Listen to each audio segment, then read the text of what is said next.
Before we begin, I want to acknowledge the loss of Pope Francis. He certainly meant a lot to people all around the world, and no matter your belief system, I think any man who dedicates himself to what he believes in does an honorable thing. That being said, an important decision is to be made regarding the next pope, and several African candidates are said to be part of the conversation.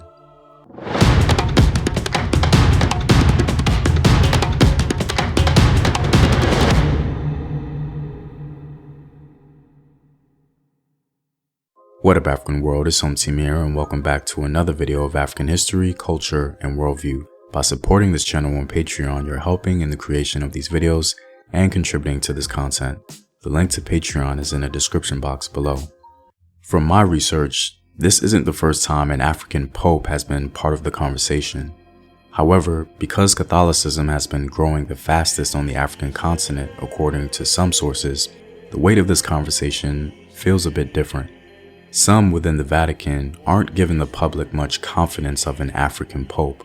According to one source, some African contenders' names have been circulating, but Vatican insiders are skeptical that any of them have a realistic chance of becoming pope, partly because none have been subjected to the same level of public scrutiny as most Western cardinals.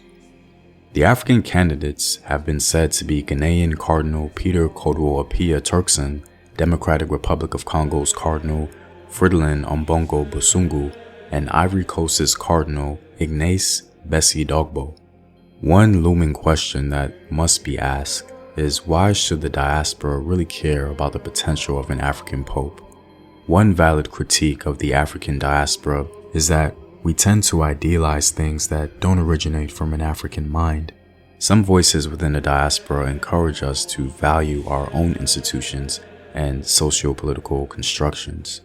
It's a fair critique, one that is in part shared by Ugandan philosopher and poet Okot Bitek. Okot Bitek wasn't really a fan of the role Christianity played in Africa. He made an interesting claim that traditional Africa's conversion to Christianity wasn't really genuine. The African of tradition who went to church did not reject his culture. He had no alternative offered to him. He saw the church as a necessary ladder to power and material gain. Power, status, and wealth were the main attractions of the Christian missionary at the height of the colonial regime. It was not salvation from sin that attracted the African to the altar. The salience of his argument is founded on historical realities, and to dismiss it would be no simple thing to do. As an example, the initial engagement with Catholicism between the Empire of Congo and Portugal instantiates Bitek's point. Some scholars suggest that King Nzinga Nku's conversion to Catholicism had a political undercurrent. In fact, scholar John Thornton tells us that Joao was reputed to have renounced the faith, or at least cooled in it towards the end of his reign. Despite this historical perspective, some elites within the Congo Empire throughout the 15th and 18th centuries took Catholicism quite seriously. This is a well-documented reality. For example, King Nzinga Nku's grandson, Kinu Mbemba, later named Enrique, became a recognized bishop. Enrique became an ordained priest and was elevated to the status of bishop in 1518.